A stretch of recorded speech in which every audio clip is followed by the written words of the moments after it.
ስታየው ታውቀዋለህ።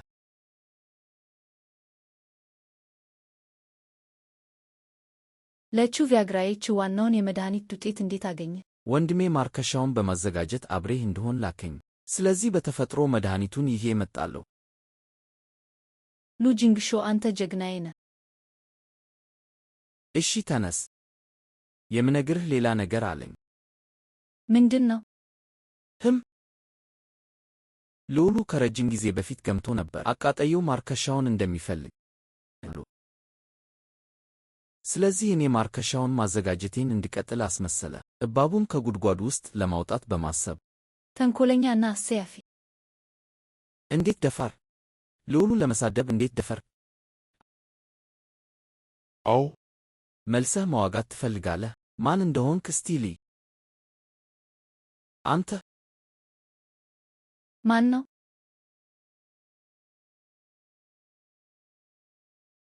አንተ ከዓይኖች በታች እብጠት፣ ጥቁር ከንፈሮች። ጓደኛዬ፣ አንተ ትንሽ ደካማ ብቻ አይደለም። አንተ አንድ ጊዜ ብቻ የምትችል ነህ አይደል? የማይረባ ነገር። ኦ በሽታ አይደለም። ቀድሞ ማወቅ፣ ቀድሞ ማከም፣ ቀድሞ መደሰት። ኑ ውሰዱት።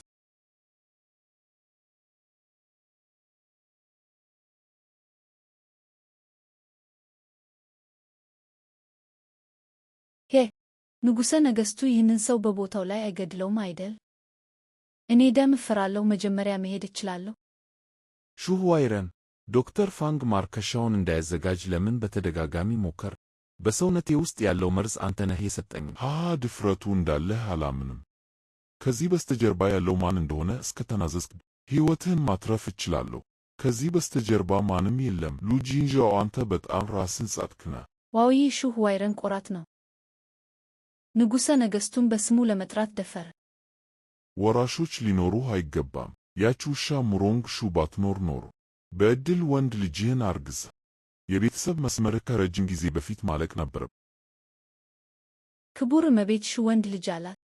በጣም ትክክል ለመምሰል አትሞክር። ዝም ብለህ ንገረኝ። ና ብትነግረኝ ምን ጉዳት አለው? አው ተጋጀው። ሉ ጂንዣኦ፣ ለምን እንደመረዝኩህ ማወቅ አትፈልግም? ና ትንሽ ጠጋ በል እና እነግርሃለሁ።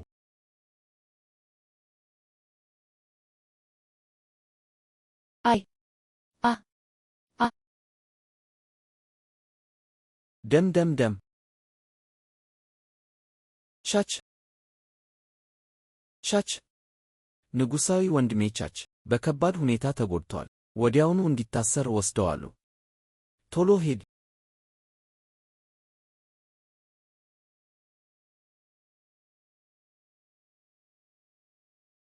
አውጤ ነበር። በመጻሕፍቶች ውስጥ የተጻፈው ሁሉ እውነት ነው። ጎትታችሁ ውሰዱት እና አንገቱን ቅሉት።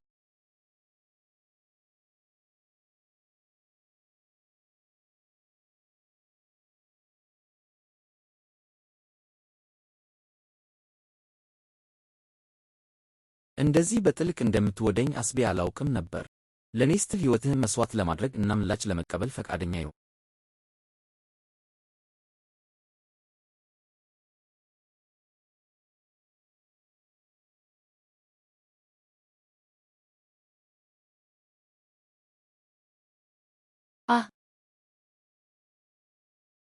ያ የተረገመ ሉ ጂንግሾ። ለልዑሉ ምላጭ መቀበል አንድ ነገር ነው፣ ግን መጥቶ ሊጥለኝ ግድ ነበር። እየገደለኝ ነው። ምን መታው? ይኸው ይህን ሳህን መድኃኒት መጀመሪያ ጠጣ። ቁስልህ ቶሎ እንዲድን ይረዳል። ለምን ለእኔ እንዲህ ጥሩ ትሆናለህ? ቁስሌን አሰርከው። ልብሴን አወለክ። ልብስህን አወለክ? እኔ ያወለክኩት በእጅህ ላይ ያለውን ልብስ ብቻ ነው። ለምን በጣም ተጨነቅክ? ሰዎች እንዲያዩት የማትፈልገው ምስክር አለህ? የለም። ይኸው መድኃኒትህን መጀመሪያ ጠጣ።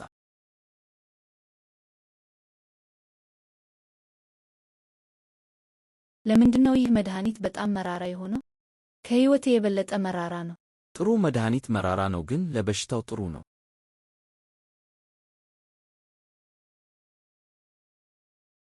ትላንትና ራስህን መሥዋዕት አድርገህ ምላጩን ስለወሰድክልኝ አመሰግናለሁ።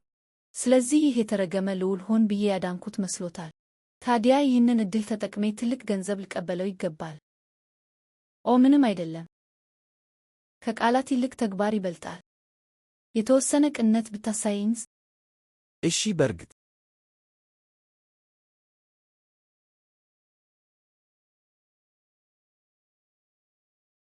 ልዑል ሆይ፣ ማለቴ እሱ አልነበረም። ተጨማሪ ልዑል ሆይ፣ በእውነት ማለቴ እሱ አልነበረም። ሁሉንም አምጡት። ልዑል ሆይ፣ ማለቴ በትክክል ይህ ነበር። ልዑል ሆይ፣ አንተ በዓለም ላይ ምርጡ ልዑል ነህ። ሀገሪቱ በአንተ ምክንያት ትበለጽጋለች እና እንደዚያው ይቀጥላል። በቃ በእነዚህ ቀናት በመኖሪያው ውስጥ በደንብ እረፍ።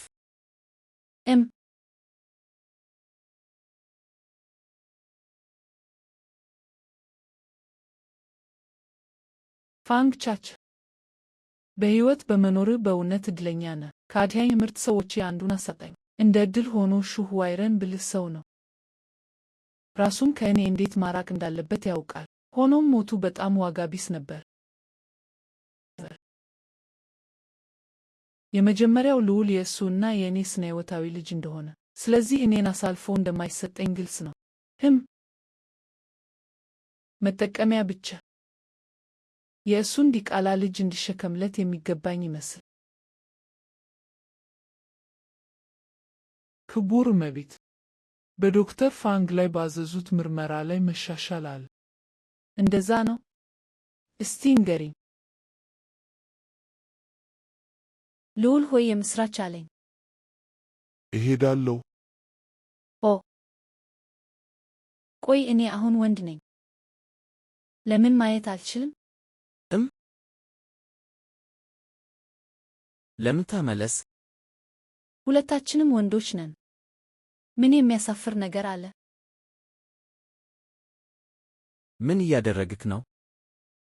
ልዑል ሆይ፣ ያንን ነክቼዋለሁ። ታዲያ የደረት ጡንቻዎችን መንካት ምን ጉዳት አለው? ስስታም አትሁን። ታናሽ ወንድሜን አድማሱን እንዲያሰፋ ፍቀድለት። ኦ አህ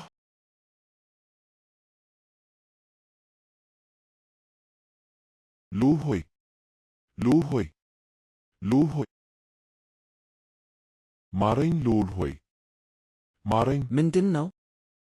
ንጉሠ ነገሥቱ ጠርተዋል። ዶክተር ፋንግን ወደ ቤተ መንግሥት ጠርተዋል። ባለፈው ጊዜ እሱን በመጠበቅ ላደረግኩት አገልግሎት ንጉሠ ነገሥቱ ባያስታውሰኝ ኖሮ።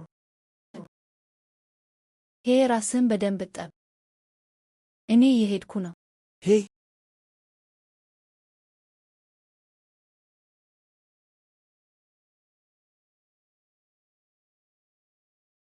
ይህች ትሑት ተራ ሰው ለንጉሠ ነገሥቱ አክብሮቷን ትገልጻለች። ፋንግ ቻቻ፣ ወንጀልህን ታውቃለህ? ምን ወንጀል? ወንድ መስለህ በመቅረብ ንጉሠ ነገሥቱን የማታለል ወንጀል። ክቡር እመቤት፣ የዚህ ትርጉም ምንድን ነው? በደንብ አልገባኝም። ጅላን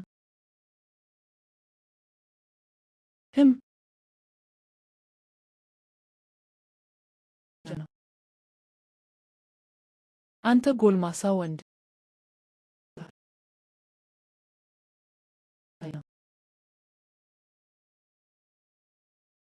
አንድ መልስ ብቻ አለ ፋንግ ቻች። አንተ ሴት ነህ።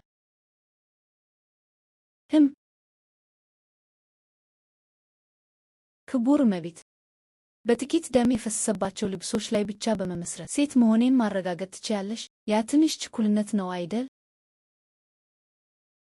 እነዚህ ልብሶች ብቻ በእርግጥ በቂ አይደሉም። እኔም የመጣበትን ክሊኒክ እንዲያጣሩ ሰዎችን ልኬ ነበር። ዋናው ሐኪም ፋንግ ሲኒያን ይባላል። በቤተሰብ መዝገብ ላይ በግልጽ ተጽፏል። አንድ ሴት ልጅ ብቻ አለው። ፋንግ ቻቻ ትባላለች። እንሂድ። ልዑል ሆይ፣ ስለ ዶክተር ፋንግ በእውነት ያሳስብዎታል? ምንም እንኳን ዶክተር ፋንግ ሽልማት ሊቀበል ቢሆንም አሁንም ሄደህ ማየት አለብህ። ግን ለእኔም እንግዳ ነገር ነው። ንጉሠ ነገሥቱ ዶክተር ፋንግን ለተመልካችነት እንደጠራው እና ክቡር እመቤቷም እዚያ አለች። ክቡር እመቤትሽ ልክ ነው። አይሆንም። ሄይ ልዑል ሆይ! ግርማዊነቶ፣ ይህ ፋንግ ቻቻ ወንድ መስሎ ወደ ቤተ መንግሥት የገባው ሌላ ዓላማ ሊኖረው እንደሚገባ አምናለሁ። በጽኑ ካልቀጣናት በእርግጠኝነት ብዙ ሰዎች የእሷን ምሳሌ ይከተላሉ። ፋንግ ቻች፣ ሌላ የምትለው አለ? እኔ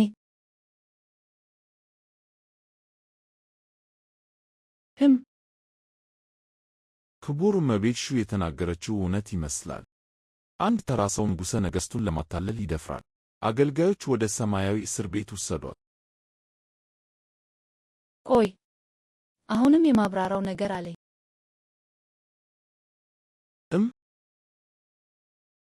ተናገር። ይህ ለዚህ ተራ ሰው ለመናገር አስቸጋሪ የሆነ የግል ጉዳይ ነው። ግን በዚህ ነጥብ ላይ ታማኝ ከመሆን ውጪ ሌላ አማራጭ የለኝም። በእውነቱ ይህ ተራ ሰው በጣም ከባድ የሆነ ኪንታሮት አለበት። ምን? ኪንታሮቴ ፈንድቷል እና በብዛት እየደማ ነው። ስለዚህ ይህን የወር አበባ ጨርቅ ከስሬ ከማድረግ ውጪ ሌላ አማራጭ አልነበረኝም። በልብሱ ላይ ያለው ደም በአጋጣሚ የቆሻሸ ነው። እንደዚህ አይነት ቆሻሻ ጉዳይ ለመናገር በጣም ከባድ ነው። ግርማዊነቶ፣ ለዚያ ነው ስንተባተብ የነበረው፣ ለመመለስ ፈቃደኛ ያልነበርኩት። የማይረባ ነገር። በወር አበባ ጨርቅ ልታመልጥ ትችላለህ፣ ግን የቤተሰብ መዝገቡን እንዴት ታስረዳለህ? ፋንግ ሲኒያን አንድ ሴት ልጅ ብቻ አለው።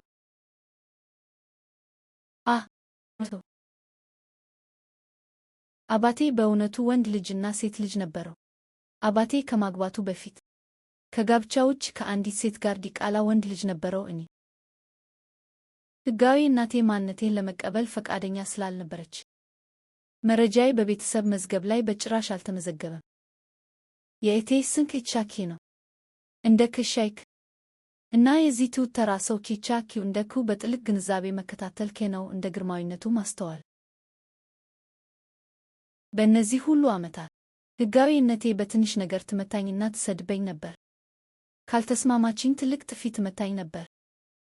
ግርማዊነቶ ያውቃሉ፣ እያንዳንዱ ትልቅ ጥፊ ለአንድ ወጣት ምን ያህል ስሜታዊ ጉዳት ያስከትላል። ሆኖም ይህ ትውት ተራ ሰው ጠንካራ ፍላጎት አለው፣ ችግሮችን የማይፈራ እና ከአባቴ ሕክምናን በትጋት ተምሬያለሁ፣ ውርሱን በመውረስ እና በዋና ከተማው ሁሉ ጥሩ ስም አለኝ። ግርማዊነቶ የሕዝቡን ስሜት የሚረዱ ጥበበኛ ገዥ ነው። ይህ ተራ ሰው የሚለውን መረዳት ይችላሉ አይደል? የምትለው ነገር ትርጉም ይሰጣል። ግርማዊነቶ፣ እሱ የሚናገረው ሁሉ ማታለል ብቻ ነው። ልብሱን እስካላወለቀ ድረስ እዚሁ እና አሁን ንጹሕነቱን ለማረጋገጥ። ክቡር እመቤት፣ እኔ ኩሩ 7 ጫማ ሰው ነኝ። ብዙ ሰዎች ባሉበት ይህ ተራ ሰው ኩራት የለውም ብለው ያስባሉ። ጸጸት ይሰማሃል? አገልጋዮች አውልቁት። አልፈቅድም። መጥፎ ዓላማ ያለው ማንኛው ሰው በንጉሠ ነገሥቱ አቅራቢያ እንዲሆን። ግርማዊነቶ አታድርጉ። ግርማዊነቶ፣ ግርማዊነቶ፣ ግርማዊነቶ፣ ማሩን። ግርማዊነቶ፣ ግርማዊነቶ፣ አላስፈላጊ ነው፣ አላስፈላጊ ነው።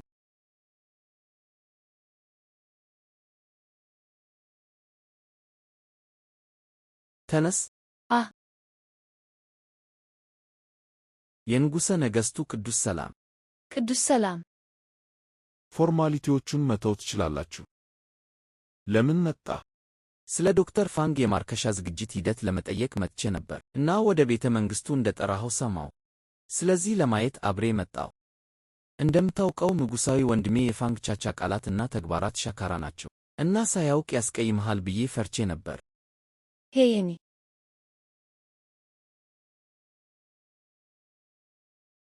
አሁን ክቡር እመቤት የዶክተር ፋንግን ልብስ በማውለቅ እና ማንነቱን ማረጋገጥ አለብን አለች። ግን ያ በጣም አላስፈላጊ ነው። ኦ እና ለምን? ዶክተር ፋንግ ከጥቂት ቀናት በፊት አንተን ሲጠብቅ ቆስሎ ነበር እና በግሌ ፋሻው ቀይሬልታሉ። አካሉን አስቀድሜ አይቻለሁ። እኔ ፈቃደኛ ነኝ። በራሴ ለመወራረድ ዶክተር ፋንግ ወንድ ነው። ጂንግሾ እንደዚያ ካለ የዶክተር ፋንግ ማንነት እንደተረጋገጠ አምናለሁ። እና ይህ አለመግባባት ብቻ ነበር። ግርማዊነቱ፣ የልዑል ጂንጋንን የአንድ ወገን ታሪክ እንዴት ይሰማል? ዶክተር ፋንግ የንጉሠ ነገሥቱን መርዝ ማዳን የሚችል ብቸኛው ሰው ነው። ክቡር እመቤት፣ ለምንድነው በእያንዳንዱ አጋጣሚ የምታነጣጥረው? ክቡር እመቤት ንጉሠ ነገሥቱን እንዳያድን ለማቆም ፈልጋ ይሆን? ወይስ በንጉሠ ነገሥቱ አካል ውስጥ ያለው መርዝ ከክቡር እመቤት ጋር የተያያዘ ነው? እንዴት ሊሆን ይችላል?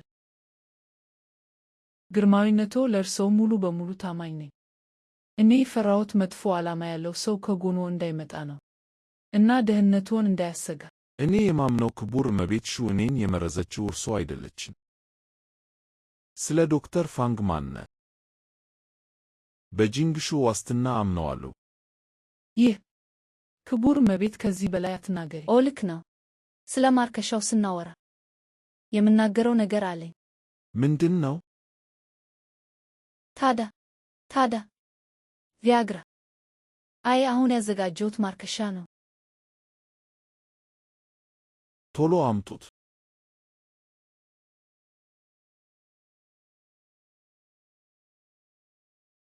መቼ ያዘጋጀኸው? ምን ይመስልሃል? በእነዚህ ቀናት በልዑሉ መኖሪያ ውስጥ በማገግምበት ጊዜ ሥራ ፈት አልነበርኩም።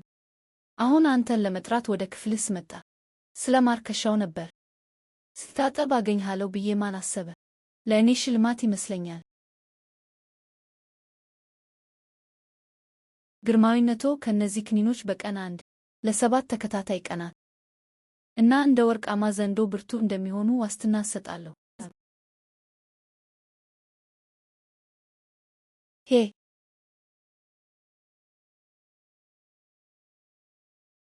ግርማዊነቶ፣ ምን ይሰማዎታል? እግሮቼ በነጻነት የሚንቀሳቀሱ ይመስላል እና ሰውነቴ ይመቃል። ያ በጣም ጥሩ ነው ግርማዊነቶ። ከ7 ቀናት ባነሰ ጊዜ ውስጥ ዋስትና እሰጥዎታለሁ። ከቁባቶቹ ጋር በትዳር ደስታ መደሰት ይችላሉ።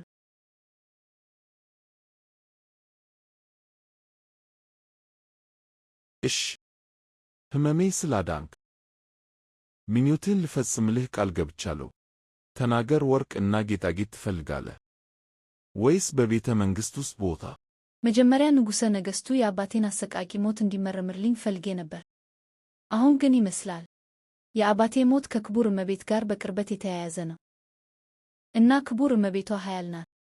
ስለዚህ በቂ ማስረጃ ከማግኘቴ በፊት ለንጉሠ ነገሥቱ ይህንን ባልጠቅስ ይሻላል። ግን ይህ የተረገመ ልዑል አካሌን እንዳላይ ግልጽ ነው።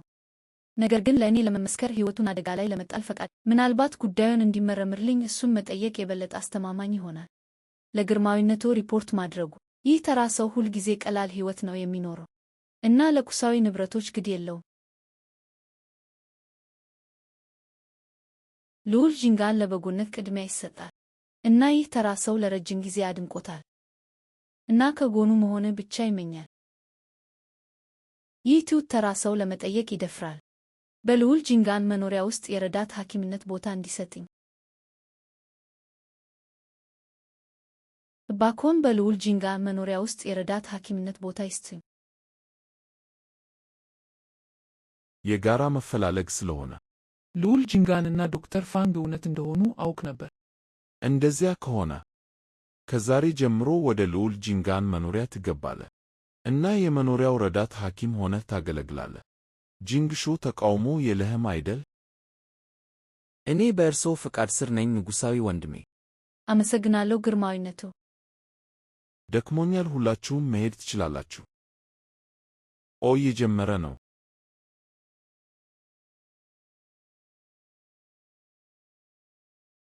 ልዑል ጂንጋን ንጉሠ ነገሥቱን ማታለል የሞት ወንጀል እንደሆነ ማወቅ አለበት። የክቡር እመቤት ድርጊቶች ያነሱ አይደሉም።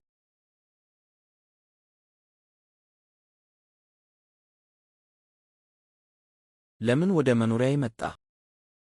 ምክንያቱም ልዑል ሆይ ብልህና ጠቢብ ነህ፣ መልካምና ማራኪ እና ይህ ተራ ሰው የልዑልን ግርማ ሞገስ ያለው ገጽታ የበለጠ ለማድነቅ ይፈልጋል እና ከዚያ በጉዳዩ ላይ እንድትረዳኝ ለማድረግ እሱ በጣም በጥልቅ እንደወደደኝ አስቤ አላውቅም። ኦ ልክ ነው ልዑል ሆይ፣ ከ3 ዓመት በፊት አባቴ ክቡር እመቤትን ለማከም ብቻውን ወደ ቤተ መንግሥት ሄዶ ነበር።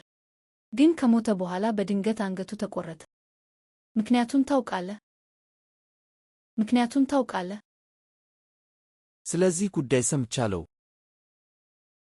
ከ3 ዓመት በፊት ክቡር እመቤት ሹ ታማ ነበር እና በቤተ መንግሥቱ ውስጥ ያሉ የንጉሠ ነገሥት ሐኪሞች ሊያድኗት አልቻሉም። አገልጋዩዋ ዢላን ከቤተ መንግሥት ውጭ ሐኪም ጠራች። እሱም ፋንግ ሲኒያን ነበር። በዚያ ሌሊት ጠባቂዎቹ አወቁ። ፋንግ ሲኒያን ክቡር እመቤት ሹን ለማጥቃት እየሞከረ እንደነበር። ስለዚህ ገደሉት።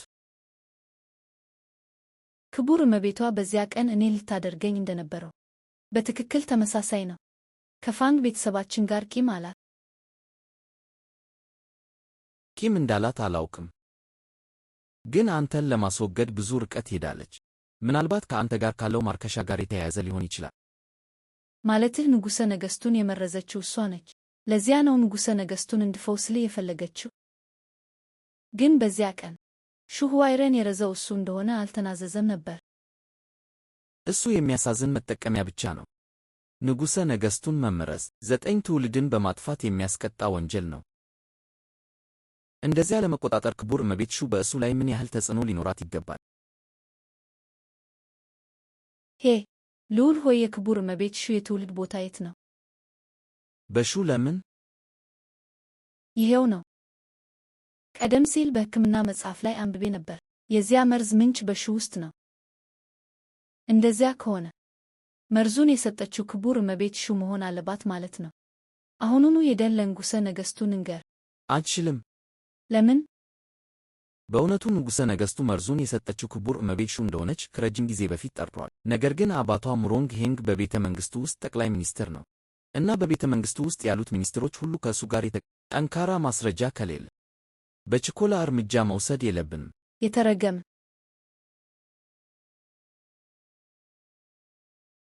ደርሰናል። ከሰረገላው እንውረድ። ልዑል ሆይ ልንገር።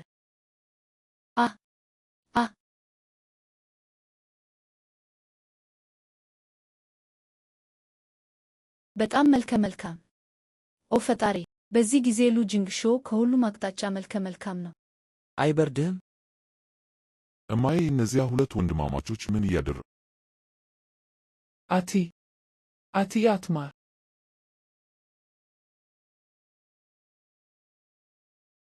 ልዑል ሆይ የደረት ጡንቻዎች በጣም ጠንካራ ናቸው። ሄይ ልዑል ሆይ፣ አሁን የመኖሪያው ረዳት ሐኪም ነኝ። ስለዚህ ችሎታዎችን ሙሉ በሙሉ መጠቀም አለብኝ። ይሄ እንዴት ነው? ዛሬ ማታ የፕሮስቴት ማሳጅ ባደርግልህ?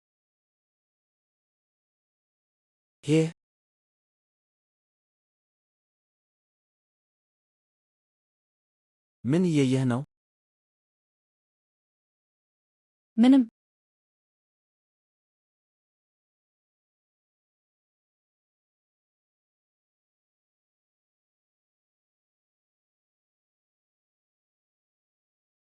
ግባ። አሁን ወደ ክሊኒኩ ሄጄ ሁሉንም የሕክምና መጻሕፍት እንዳመጣ ጠየቅከኝ። ይኸው ሁሉም እዚህ አሉ። አስተማማኝ። ይህን ያህል የሕክምና መጻሕፍት ለምን አስፈለገ? ከዚህ በፊት ለንጉሠ ነገሥቱ የሰጠሁት የመድኃኒት ማዘያ አባቴ ትቶት በሄደው የሕክምና መጻሕፍት ውስጥ ነው ያገኘው። እያሰብኩ ነበር፣ እንደ እውነት ሴረም ያለ ነገር አለ። ክቡር እመቤት ሹ ራሷ እውነቱን እንድትናገር ለማድረግ። ኦ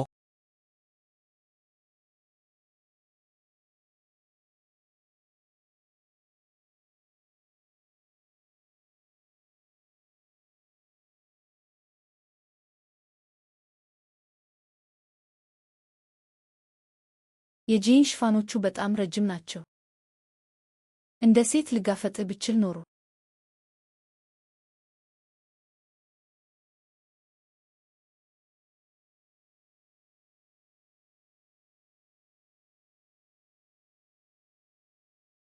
ምን እያሰብኩ ነው?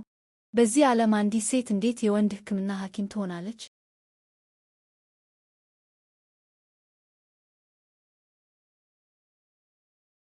ገንዘብ ማግኘት ነው ዋናው።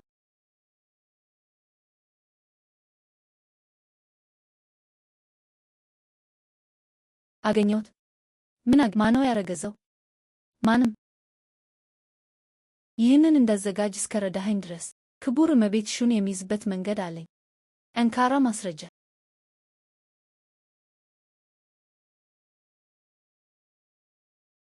ቻች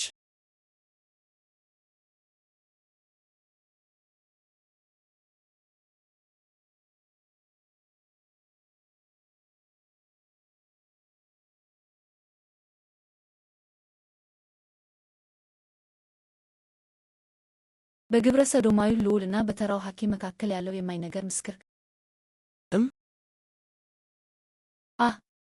ለምን እዚህ መጣ? የፈለከው ነገር በኩሽና ውስጥ አለ። በእውነት? ግን ለምን ልትጠቀምበት ነው? ና እነግርሃለሁ።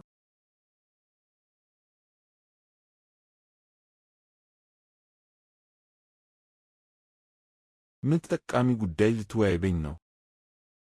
ለንጉሣዊ ወንድሜ ሪፖርት ማድረጉ። ትላንት ማታ ዶክተር ፋንግ የሕክምና መጻሕፍትን ሲከልስ እና አንተን የያዘህ መርዝ እጅግ በጣም ጠንካራ እንደሆነ አወቅ። ስለዚህ እሱ ያዘጋጀውን ማርከሽ መውሰድ ማቆም የለብህም። አለበለዚያ ቀደም ሲል የተደረጉት ጥረቶች ሁሉ ከንቱ ይሆናል። ልዩ ጉዞ ስላደረግህ አመሰግናለሁ። ችግር አልነበረም። በዚህ ጊዜ የመጣሁት ሌላ ነገር ለመስጠት ነው። ዶክተር ፋንግ ይህ ማርከሻ በሰንደል እንጨት ሳጥን ውስጥ ሲቀመጥ ለረጅም ጊዜ ሊከማች እንደሚችል አወቅ። ስለዚህ ይህንን ሳጥን ለአንተ አምጥቼልሃለሁ ግርማዊነቶ። በጣም አሳቢ ነው። መውሰድ ማቆም የለበትም? ታዲያ መውሰዱን እንዲያቆም አደርገዋለሁ። የንጉሠ ነገሥቱ መርዝ ካልዳነ የሚሞተው እሱ ነው። ፋንግ ቻች፣ ዛሬ ይህን ግብዣ አዘጋጅቻለሁ። ፋንግ ቻቻ መርዜን ማዳኑን ለማክበር። ባገኝ ደስ ብሎኛል። ጂላን፣ እሺ፣ ትንሽ በረደኝ። ሂጂና ካባዬን አምጪልኝ። እሺ። ልዑል ሆይ፣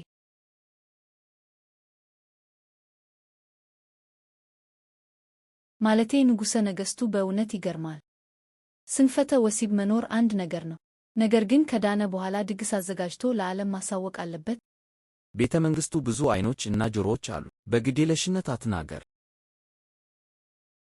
ኦ ክቡር እመቤት፣ ሁሉም ተስተካክሏል። በጣም ጥሩ። ፋንግ ቻች፣ ምን ያህል መታበይ እንደምትችል እናያለን። ግርማዊነቱ፣ ራሴን ትንሽ አዞረኝ። ትከሻው ላይ ልደገፍ። እውነት እንደሆኑ አውቅ ነበር። ግብዣው አልቋል። አሁን ወደ ሥራ የምንገባበት ጊዜ ነው። አገልጋዮች፣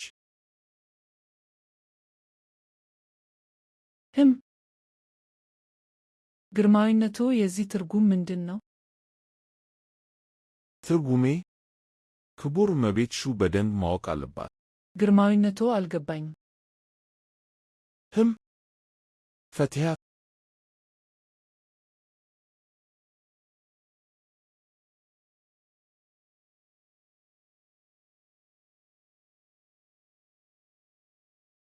ይህ ምንድነው? ለግርማዊነቶ ሪፖርት ማድረግ። እነዚህ እመቤቷ በየቀኑ የሚጠቀሙባቸው የውበት ክኒኖች። እንደዛ ነው? ታዲያ ለምንድነው በውስጡ ያሉት ክኒኖች እኔ ከወሰድኩት ማርከሻ ጋር ተመሳሳይ የሚመስሉ? ግርማዊነቶ፣ እባክዎ በግልጽ ይመልከቱ። የክኒኖቹ ቅርጽ ተመሳሳይ ቢሆንም ጠርሙሱ ዶክተር ፋንግ ከሰጠዎት ፈጽሞ የተለየ ነው። ፈጽሞ የተለየ። ኦ፣ ዶክተር ፋንግ የምትለው ነገር አለ? እንደምትዩ አውቅ ነበር። ግርማዊነቱ፣ በአዳራሽ ውስጥ ያለውን የሻማ መብራት እንዲቀንሱ አንድ ሰው ካዘዙ እውነቱን ያያሉ።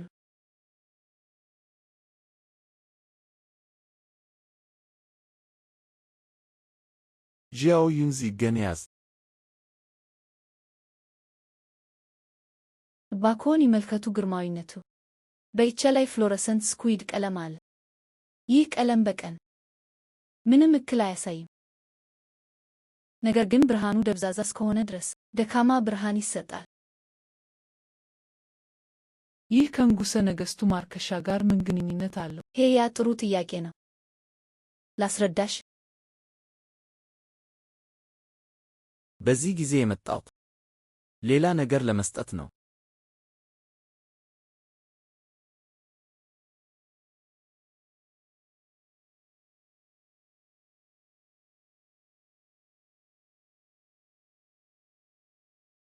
በጣም አሳቢ ነው።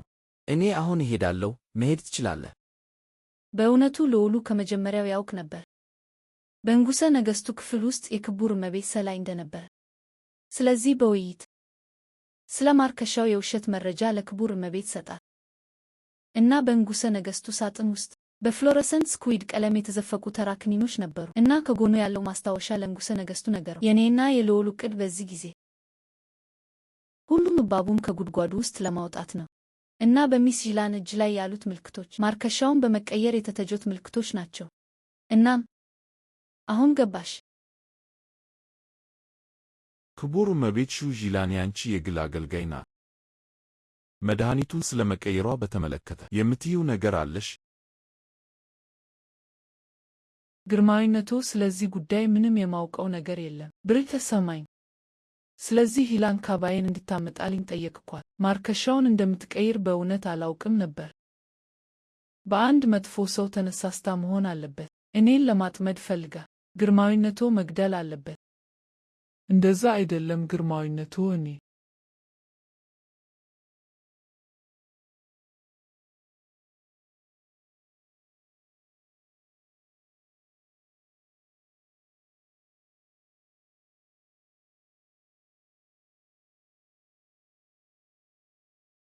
ሙሮንግሄንግ ደፋር ነህ። የሙሮንግ ቤተሰብ ለንጉሠ ነገሥቱ ታማኝ ነው እና ምንም ድብቅ ዓላማ የለውም። ሸዋርን በባዶ ቃላት በሐሰት ለመክሰስ ሙሮንግሄንግ በቤተ መንግሥት አዳራሽ ምስክርን ለመግደል ደፈር። ዓላማህ ምንድን ነው? ልዑሉ እንደዚህ አይነት ትርኢት እንዲሠራ ዝቅተኛ አገልጋይ ላክ። ዓላማው ምንድን ነው? መልካም ንጉሠ ነገሥቱ ለዚህ አሮጌ አገልጋይ ፍትሕ እንዲፈልጉ እለምናለሁ። አንቺ አሮጌ ፍየል! ማንን ነው ዝቅተኛ አገልጋይ ብለሽ የምትጠሪው? በግልጽ ጥፋተኛ ነሽ። ሙሮንግሄንግ አሁን ዢላን ንግግሯን አልጨረሰችም። ምን እንድትናገር ፈራህ? ወይስ ማንን ትለያለች ብለህ ፈራህ? በተፈጥሮ የምትናገረውን አልፈራም። ያች ዝቅተኛ ባሪያ በመጥፎ ሰው ተነሳስታ ነው እና ንጉሠ ነገሥቱን ለመጉዳት ደፍር እና የኋላ ቤተ መንግሥቶችን ሰላም እንድታውቅ የችኮላ ጊዜ ነበር። እንደዚህ አይነት ጎጂ ሰው በአቅራቢያህ እንዲሆን ስላልፈለግኩ። ስለዚህ ግርማዊነቶ ታማኝነቴን እንደሚረዱ ተስፋ አደርጋለሁ። ምን እያወራህ ነው? እውነትን ማጣናም። በጣም ጥሩ ተዋናይ ነህ። ዛሬ ከሚኒስትሩ ጋር ቀጠሮ አለኝ።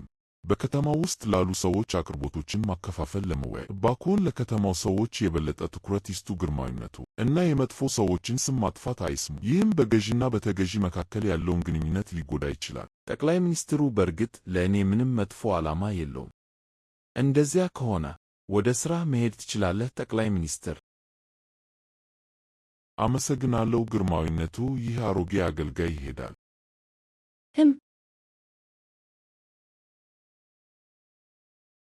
እንደዚያው ዝም ብለህ እንዲሄድ ትፈቅድለታለህ?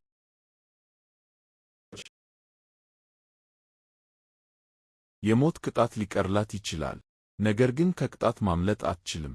በቤተ መንግሥቱ እንድትታሰር እና የቤተ መንግሥቱን ሕጎች 10 ጊዜ እንድትገለብጥ ታዘ። እስክትጨርስ ድረስ ከክፍሏ መውጣት የለባትም። እሽ